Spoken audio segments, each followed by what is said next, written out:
Mirador. L'interview vérité ou la fine bouche ébanie. Mirador. Ici, la parole est directe. À présent, on va évoquer ce qui a été annoncé par le colonel Mamadi Doumbia comme l'un des chantiers phares de cette transition. En l'occurrence, la refonte du système électoral, en tout cas selon ce qui a été dit par le colonel dans son discours du 1er octobre à la veille du 103e anniversaire de la Guinée. Et c'est à ce titre que nous posons cette question. La CENI subira-t-elle une refonte totale au cours de cette transition? La question est sur la table du CNRD, organe de gestion électorale de transition OGT. Retenez bien ce nom, il le dit Talibé, puisque c'est celui de l'organe électoral que l'un des grands experts électoraux de la Guinée et d'Afrique, qui est en notre compagnie, qui nous a déjà rejoint dans ce studio, en l'occurrence M. Pathé Dieng, a proposé au CNRD dans un mémorandum transmis donc à la nouvelle junte en date du 5 octobre dernier. Ces questions que nous allons lui poser ici et maintenant. Pourquoi cet ancien commissaire électoral récuse-t-il une CENI au profit d'un tel organe, et ce fameux OGT ne risque-t-il pas de tomber dans les mêmes travers électoraux? Nous recevons pour vous M. Mamadou Pathé Dieng, ancien commissaire de la CENI, auteur donc du dit mémorandum, pour évoquer donc cette réforme qu'il propose de l'organe de gestion des élections. Bonjour à vous, M. Pathé Dieng. Bonjour, M. Pathé Dieng. Bonjour, bonjour. Bienvenue sur Film FM. Merci. Et dans Mirador pour cette première, tout le plaisir de vous recevoir. Talibé Barry. Doyen Dieng, acceptez que je vous appelle ainsi. Votre mémorandum, vous lui prêtez un objet en ces termes: contribution au succès de la réforme du système électoral et de la réforme du fichier électoral national. Mais dans un premier temps, vous placez un contexte, vous décrivez un contexte qui, pour vous, a connu, en tout cas depuis l'avènement du CNRD, un moment important, les concertations nationales qui ont eu lieu au Palais du Peuple et qui ont permis au colonel de découvrir des choses qui lui échappaient certainement avant d'être au pouvoir. Pouvez-vous revenir sur ce contexte pour nos auditeurs? Très bien, merci de me donner l'occasion de me prononcer sur cette actualité importante de notre pays. Oui. Et je voudrais profiter de l'occasion pour joindre ma parole à tous ceux qui ont félicité le CNRD pour tout ce qui est en train d'être posé comme acte et qui certainement à terme pourrait amener le pays à renouer avec la prospérité qui est envisagée par tout le peuple de Guinée. C'est vrai que je suis un facilitateur accréditeur de bridge et depuis que j'ai quitté la CENI, je suis dans un cabinet d'expertise électorale qui a fait des réflexions assez importantes sur la transition et qui a travaillé sur un certain nombre d'éléments qui permettraient certainement à ce cabinet, le moment venu, de faire des propositions assez constructives pour permettre que nous ayons une transition assez apaisée et surtout que nous atteignions les objectifs. C'est vrai que nous avons vécu un contexte extrêmement important dans notre pays. Ce contexte, je l'ai un peu décliné dans le mémorandum que j'ai produit à l'attention du CNRD et pour les besoins de cette émission. Oui. Que ce soit en 2010 ou que ce soit même avant 2010, en 84, Oui. et maintenant, nous avons dans notre pays vécu ce que j'appelle la partitocratie. Autrement dit, Partitocratie. le règne des partis politiques, des partis qui ont envahi l'ensemble de la scène politique, économique et sociale. Et malheureusement, le plus souvent, cette partitocratie était népotiste et assez corrompue. Oh là là. Il fallait pas tendre avec les partis politiques. Il faut que dans le cadre de cette transition actuelle, que nous posions des actes qui nous permettent de tourner le dos définitivement à ce contexte que je trouve malencontreux et qui pourrait, s'il se répétait, nous amener dans des décors que nous ne souhaiterions pas. Il est extrêmement important donc que lorsque nous faisons une analyse du discours-programme du CNRD du 2 octobre, que nous mettions l'emphase sur les axes que le CNRD souhaite poser.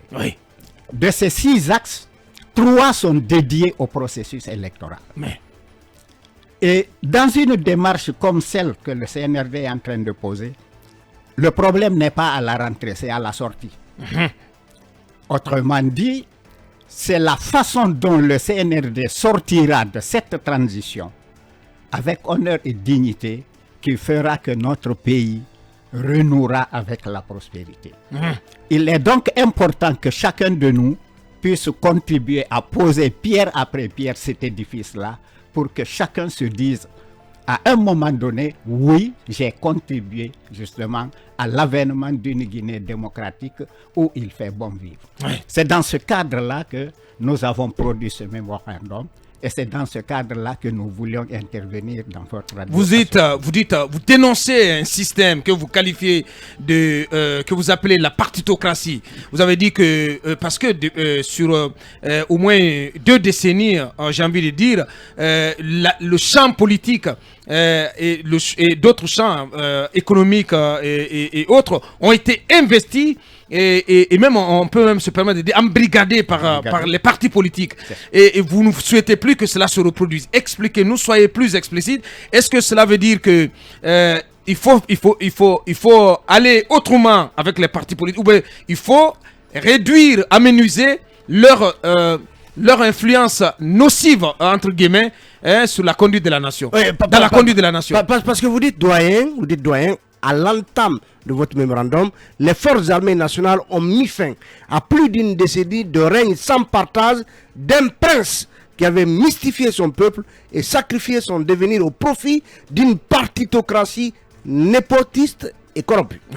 C'est très cinglant. C'est pourquoi je dis qu'il faudrait que on travaille avec les partis autrement. Très bien. Non pas qu'ils cessent d'exister. Comment On ne serait pas comment s'y prendre? Mais il est extrêmement important que l'on revoie le rôle des partis politiques dans le paysage démocratique de notre pays. Oui. Quand nous suivons ce qui se dit à travers les réseaux sociaux, à travers les radios, beaucoup parlent de bipartisme par-ci, de ceci, etc., etc. Nous devons savoir que tout parti politique est une partie d'un tout. Tout parti politique est une partie d'un tout. C'est pourquoi il est parti. C'est parce qu'il n'est pas le tout. Il est donc inenvisageable que le parti règne comme s'il n'était que seul. Et c'est ce que nous avons vécu. C'est comme si c'était des partis uniques. Alors que nous avons dépassé la phase des partis uniques. Nous sommes dans une phase de démocratie libérale, où les peuples n'admettent plus que les partis politiques, les gouvernants soient choisis par des voies autres que celles électorales. Autrement dit, les dirigeants doivent être choisis par des voies démocratiques. Et c'est pourquoi les élections doivent être au cœur des politiques publiques. Une élection, c'est l'élément décisif par lequel le peuple, justement, choisit ses gouvernants et exprime sa volonté. C'est le moment unique et le procédé unique par lequel le citoyen qui est assujetti aux lois montre quand même qu'il a un ascendant sur celui qui fait les lois. À travers les élections. À travers les élections. Donc, il est extrêmement important que l'on comprenne que les élections doivent être au cœur des pouvoirs publics. Et c'est pourquoi, lorsque nous faisons une investigation de notre système électoral depuis je me limite à 2010 jusqu'à maintenant, vous trouverez que l'organe de gestion des élections a été le plus souvent investi par les partis politiques. Et de quelle manière? 2010 à maintenant. Bien, vous allez donner tous les détails, et ce pour 30 minutes. Ça promet, ça promet d'être assez intéressant. Franchement, le moteur est allumé avec notre invité prestige, Monsieur Pathé Dieng, que nous allons continuer d'interroger dans un court instant. Mirador. Nous dévoilons l'envers de la tapisserie. Mirador, l'instant vérité sur la gouvernance, sur comment chaque franc du contribuable guinéen est dépensé. Mirador, tout sur les dessous des cartes politiques sous les tropiques en Guinée. Aboubacar Diallo. Bien, la suite de cette interview en compagnie de notre invité, notre second invité prestige en ce jeudi, monsieur Mamadou Pathé Dieng, ancien commissaire à la CENI. Une pensée donc à Bouyaking Kouyaté, donc notre confrère de Conakry Info, donc est à l'écoute de cette émission. La suite de l'interview. FIM FM. Mirador. Parole directe, l'interview vérité ou la fine bouche ébanie. Mirador. Ici, la parole est directe. Bien, et Laïoumar, donc, qui salue notre invité et qu'il qualifie de grandes compétences guinéennes. Avant la pause, vous étiez en train donc d'évoquer le système électoral, les élections, et vous dites que tout ceci devrait fonctionner autrement avec les partis politiques, M. Dieng. Oui, pour la raison bien simple que l'expérience a montré que de 2010, que je prends comme repère, à maintenant, les partis politiques ont occupé l'espace électoral en tant que juge et parti. Juge pourquoi? Parce qu'ils sont à l'intérieur de la CENI. De 25 membres en 2010, la CENI avait près de... Sur les 25, il y avait 20 membres des partis politiques. Il n'y avait que 5 qui sont de la société civile et de l'administration. Il y a réforme du système électoral. En 2012, on garde la même nomenclature et la même composition. En 2018, on change. On met 17 membres. De ces 17 membres, 14 sont membres des partis politiques, 3 en dehors des partis politiques. Le résultat était quoi? Les problèmes politiques ont été transposés à l'intérieur de l'organe de gestion des élections. Ce qui fait que le plus souvent, c'est des chassés-croisés qui existent à l'interne. On ne fait pas le travail tel qu'il se doit, malgré que les commissaires ont prêté serment devant les hautes juridictions de notre pays. Ouais. Mais malgré ce serment qui a été prêté, il faut se dire que quand un parti politique envoie un commissaire à l'intérieur de l'organe de gestion des élections, il s'attend en contrepartie à ce qu'il y ait le retour d'ascenseur. Ouais. En information, en ceci, en cela, en prise de position parfois très très virulente à l'intérieur de l'organe de gestion, ce qui contribue à discréditer le système tout entier, l'organe de gestion des élections y compris. Ouais. Il faut revoir autrement la façon dont les partis politiques vont investir ce paysage, et notamment l'organe de gestion des élections. Voilà D'où votre pourquoi proposition d'un organe de gestion électorale de la transition en lieu et place de la CENI. De quoi il s'agit? Bien.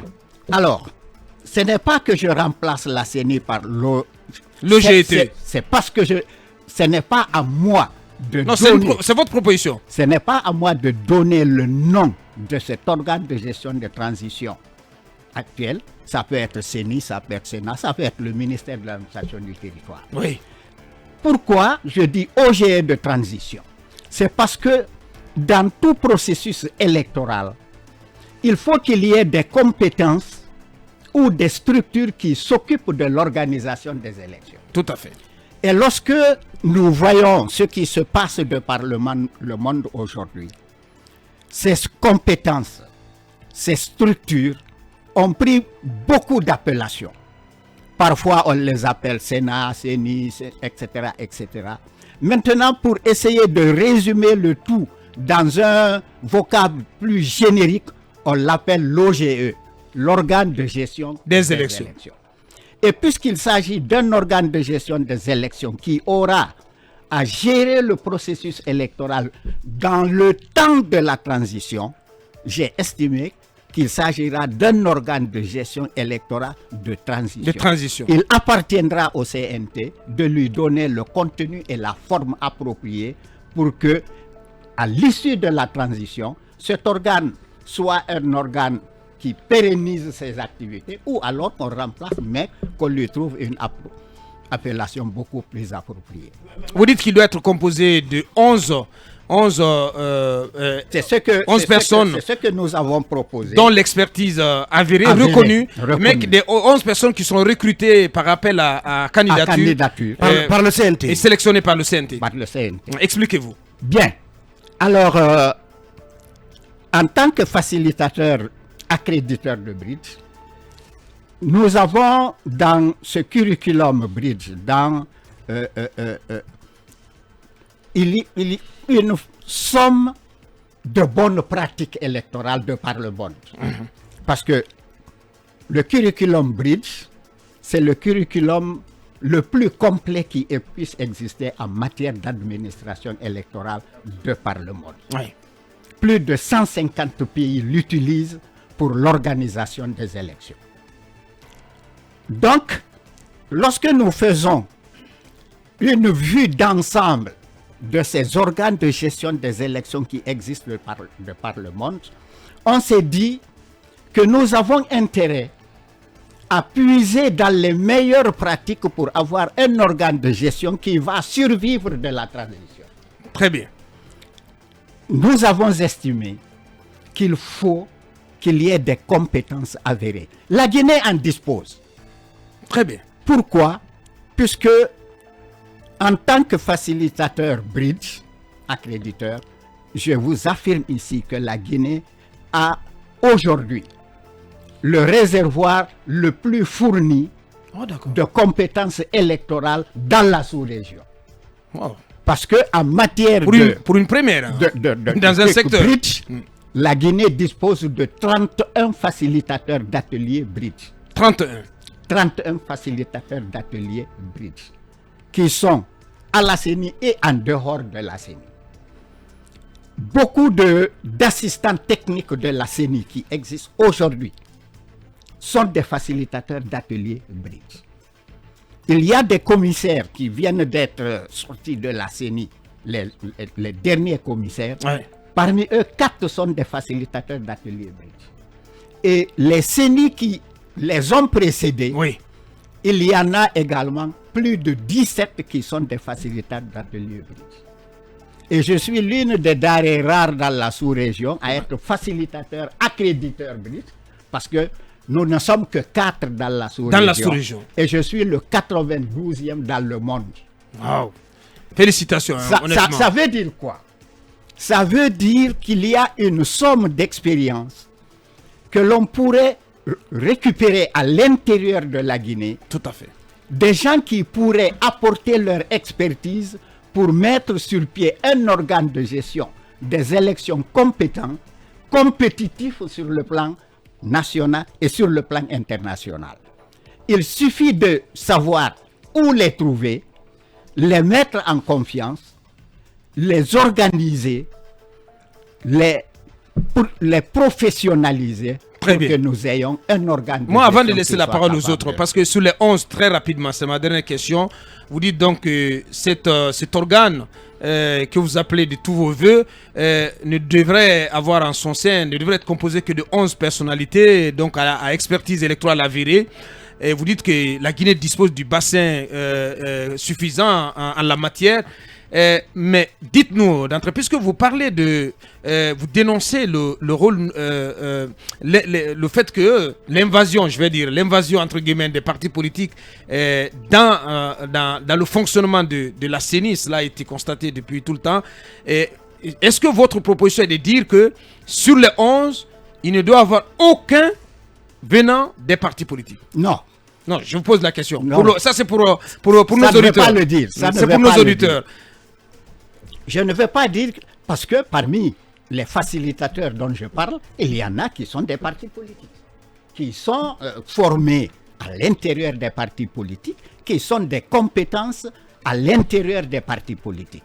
Mais lorsque le parti politique les choisit, les mandate à l'intérieur de l'organe de gestion des élections, ce n'est plus la même compétence qui est à l'intérieur de l'institution. C'est une compétence qui est là, mais qui se dit, j'ai obligation de rendre compte quelque part sous réserve de rester, sinon on peut me bannir de l'organe de gestion des élections ou on peut m'empêcher de continuer à exercer en toute liberté à l'intérieur de Ok, je comprends. D'où le mécanisme de sélection par appel à candidature. Appel à candidature. Très bien. Appel sur dossier qui pourrait être fait à l'intérieur de notre CNT pour que nous puissions trouver les compétences qu'il faut. Bien, allez-y, Mohamed Mara. Doyen, moi je suis heureux de vous écouter. Cabinet qui est là et moi, nous venons un peu de votre sérail. Moi-même, je suis formateur accréditant sur les questions LEEDS et une formation de base en bridge. Je comprends très bien votre inquiétude. Mais je pars d'une observation, c'est que c'est vrai, l'expertise locale ne manque pas. Mais on l'a vu sous toutes les coutures, peu importe la formulation, c'est le Guinéen. Dans sa tête, n'est pas indépendant, n'est pas intègre. Inventons tous les mécanismes possibles. Ces partis politiques-là infiltreront. À coup sûr, nos OGE, il y aura toujours des problèmes, doyen. Partant de là, je m'interroge sur le type réellement d'OGE que vous voulez. Puisque les partis politiques, même si l'on procède à un appel à candidature, vous l'avez dit vous-même, quand on prend les 17 par exemple sur les 31, il n'y a que 14 qui restent en marche. Mais pratiquement, en termes de parcours, ces facilitateurs qui viennent des partis politiques étaient déjà de la CENI. Donc il y a une expertise qui est là. Donc beaucoup pourraient se retrouver à l'OGE. Comment on fait? Donc, qu'on le veuille ou non, les partis politiques vont être présents d'une manière ou d'une autre. Alors, est-ce qu'il ne faut pas partir vers une sorte d'OGE à étage? C'est-à-dire, là où les partis politiques, qu'on leur reconnaisse quand même, puisque c'est eux qui concourent, et moi j'aimerais même qu'on ouvre aux indépendants, qu'ils soient à un étage supérieur, une sorte de rôle d'orientation, de conseil d'administration, mais que l'essentiel du travail d'opérationnalisation soit avec... si vous voulez, l'ensemble maintenant de ces techniciens qu'on pourrait recruter. Ça, c'est ma première question. La seconde, j'aimerais avoir votre réflexion sur le rôle de la société civile. La société civile qui a eu la présidence de la CENI depuis 2010. Et avec, je ne sais pas si on pourrait dire des fortunes diverses, mais généralement avec le même type de réaction après chaque élection de la contestation. Quel est votre regard là-dessus? Et d'ailleurs, quand on parle d'observation électorale, en Afrique, chaque année, la Guinée envoie des contingents partout. Néanmoins, quand la société civile a la présidence de notre OGE, on a l'impression qu'ils sont carrément des acteurs politiques. Ça, c'est le second, ma deuxième question. Donc, le type de CENI à 2 étages ou pas. Deuxièmement, le rôle de la société civile. Et puis, j'aimerais qu'on s'interroge, puisque il n'y a pas que les partis politiques et la société civile. Les médias. Et j'aimerais parler aussi des FDS. Quel rôle spécifique, doyen?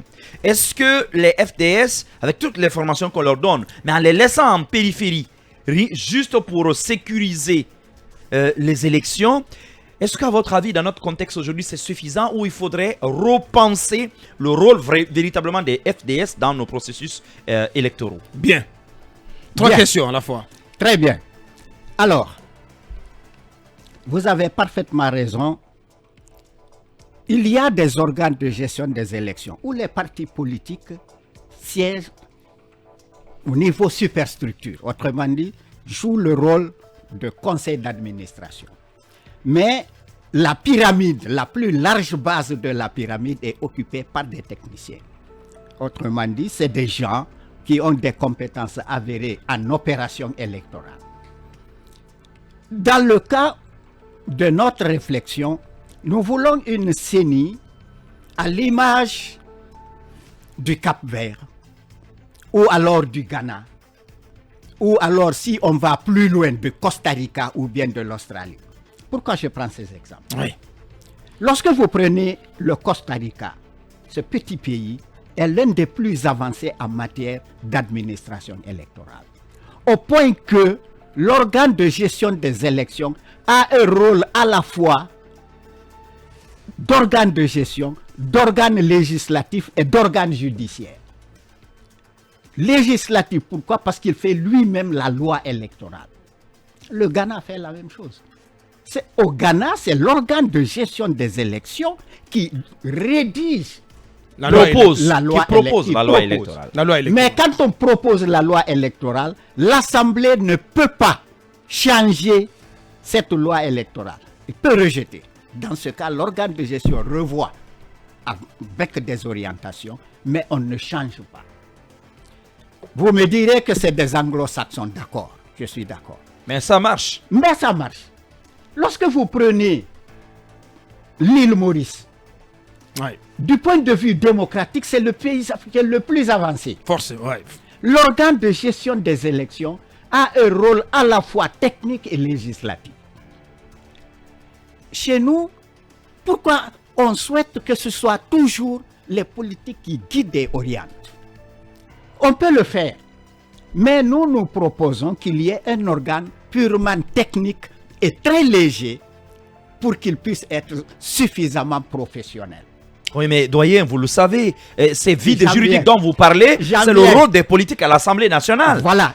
Il faudrait peut-être donner un regard, un droit de regard de l'OGE sur les contenus de ces textes avant adoption. Effectivement, effectivement. C'est pourquoi nous disons que dans le cadre de cette transition-là, il faudrait qu'au moment où on va élaborer et la Constitution et les textes organiques qui vont sortir de cette Constitution, qu'il y ait des compétences électorales pour les orienter. Parce que le premier adversaire du processus électoral, c'est l'imprécision des textes. Ouais. L'imprécision des textes est la première source de contentieux électoral. Et c'est ce que nous avons vécu. Lorsque vous faites l'investigation de notre processus de 2010 à maintenant, on a toujours évolué dans ce que j'appellerais le triangle de feu. Ouais. Ce triangle de feu, c'est quoi? Les urnes aux aînés, les rues aux cadets, et au carrefour, vous avez des gavroches pyromanes face aux gourdins et au gaz lacrymogène des gendarmes. Il faut qu'on arrête avec ce processus électoral Bien. qui nous amène à ce triangle de feu. C'est pourquoi nous avons dit dans notre mémorandum que l'organe de gestion de transition doit jouer 3 rôles. Le premier rôle, c'est de traduire l'idéal démocratique de notre pays en scène électorale. Ça veut dire quoi? Ça veut dire qu'il faudrait que l'on cesse de descendre dans les rues pour protester et contester pour se faire entendre, mais qu'on soit devant l'isoloir et le bulletin dans l'urne, parce que c'est ce que les systèmes modernes nous ont donné pour arriver au gouvernement du peuple, par le peuple et pour le peuple. Et c'est pourquoi je vous ai dit d'entrée que l'élection, c'est l'élément décisif par lequel le peuple exprime sa volonté. D'accord. Le deuxième La rôle, deuxième question. Ok. la deuxième question sur la société civile. Faites une rétrospective de notre histoire. En 2007 jusqu'en 2008, il y a eu une montée en puissance des forces sociales dans notre pays. Ces forces sociales, syndicats, société civile, ont même réussi à plier la nomenclature militaire de général Lansana Conté. Avec les Madame Rabiatou, Feu, Ibrahima Fofana, etc., etc. Et lorsqu'il s'est agi des 3 piliers de la transition de l'ère Dadis, Premier ministre de transition et le CNT et choses, vous avez vu que ces forces sociales se sont taillées la part du lion. Ouais. Le CNT était occupé par Rabiatou Serra, la CENI a été occupée par la société civile, Ben Sekou, etc., etc. Tout à fait. Et depuis lors, c'est la société civile qui a pris la tête de l'institution électorale, Électorale, on dirait. avec tous les soubresauts qu'on a connus. Parce que tous n'ont pas la même vision. Donc tous ne réagissent pas de la même façon. La proactivité n'est pas la même. Donc on ne réagit pas de la même manière pour régler les problèmes. Et ce rôle de la même société façon. civile, peut-on dire qu'il a Donc- été sanctionné par un échec et qu'il va falloir revoir cela? Parce que le plus souvent, cette société civile aussi a été taxée de politiser. Absolument. Donc il faudrait que l'on repense justement cette intervention de la société De la société civile. au nom Dernière, de notre troisième système. question de Les Mara avant. FDS et les médias. Les- Ouais, Faut-il très les rapidement, laisser parce qu'on n'a que en 4 périphérie? minutes. Mohamed, si vous permettez, on n'a que 3 minutes. Forces de défense et de sécurité, Et médias. moi je les prends comme des parties prenantes fondamentales du Oui. processus électoral. Mm. Autrement dit, pour que l'on aille à des élections, il est extrêmement important que ces forces soient intégrées. Pourquoi? Parce que tout processus électoral est une chaîne de responsabilité partagée. Très bien. On va prendre les dernières questions à la fois et puis donner 2 minutes à notre invité pour y répondre. Allez-y, Mamadou Ouri. Allez-y. De ma part, pas forcément une question. J'ai envie de dire que je suis parfaitement d'accord avec la réflexion du doyen Pathé parce que j'ai recherché tout de suite et j'ai retrouvé une tribune que j'ai écrite il y a 3 ans de cela, Ouais, tout à fait. exactement, sur Mosaïque. Et c'est intitulé Nouvelle CENI et si on dépolitisait ceux qui sont sur place. La tribune est là, elle résiste encore au temps. Et là-dedans, je ne reviendrai pas là-dessus, je vais certainement l'actualiser sur ma page. Je me posais justement la question pourquoi la CENI était devenue un lieu de farandole où chaque fois que les gens pensaient que celui que j'ai envoyé ne m'écoute plus, il faut renvoyer un autre. Et pendant que l'autre a été formé, on a mis de l'argent sur lui, il a eu des diplômes, il a une expérience en matière d'organisation d'élections. On l'enlève, on envoie un bleu qui ne connaît rien et qui va envoyer tout le temps des fausses alertes à son parti et ça va créer des problèmes. Pourquoi justement ne pas mettre en place des gens qui sont professionnels, Bien. dépolitisés et qui éternellement, si on peut dire comme ça, organiseraient des élections. Je suis vraiment d'avis avec lui, mais est-ce Ouais. que la Guinée pourra faire ceci?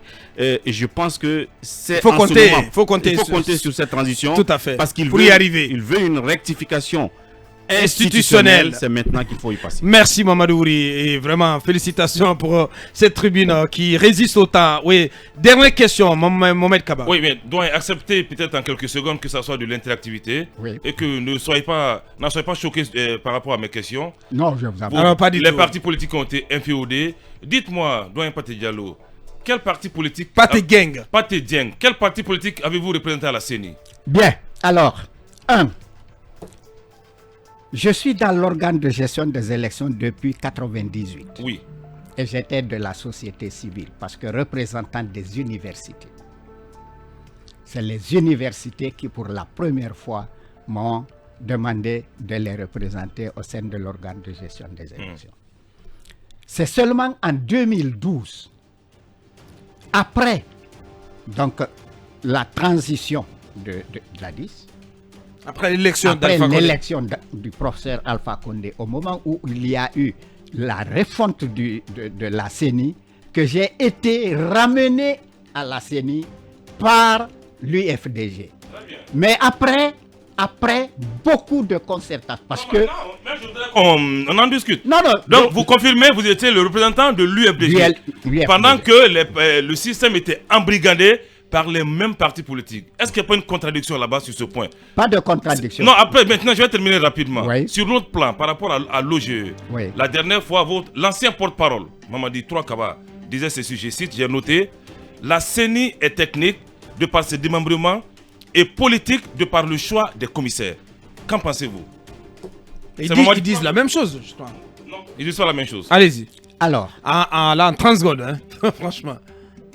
politique de par le choix de ses représentants, Ces commissaires, de ses commissaires, et technique par ses démembrements. de par ses démembrements. Les démembrements aussi sont politiques par endroit. Tout à fait. Parce que c'est les partis politiques, la société civile qui choisissent leurs représentants Dans ces démembrements. dans ces démembrements. Je ne parle pas de ça. Je dis qu'à l'heure actuelle, lorsque nous prenons l'organe de gestion des élections, qui a évolué jusqu'à maintenant, de 2010 à maintenant, il y a des assistants techniques qui sont restés à la CENI de 2010 jusqu'à nos jours. Ils sont là. Ils constituent à l'heure actuelle une mémoire institutionnelle. Bien. Parce qu'à tout moment, les commissaires s'en vont sous l'effet du changement. Mais eux, malheureusement, on arrive au terme de cette émission. On aurait aimé tant continuer avec lui, tant franchement c'est intéressant. L'expertise électorale est abondante et intéressante.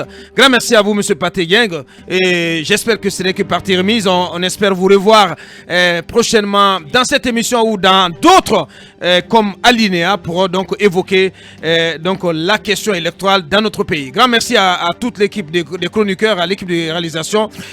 On s'arrête là. Demain pour la dernière, on se retrouvera pour donc continuer à vous servir. Merci de l'attention. Restez sur Flux FM, le programme continue. Au revoir. Mirador, la grande messe de l'investigation journalistique, la plus grande tribune politique de la Guinée. Avec Aboubacar Diallo, Talibé Bari, Mohamed Mara, Mamadou Uri Diallo, Akoumba Diallo, Kabinet Fofana, Mamadou Diambaldé.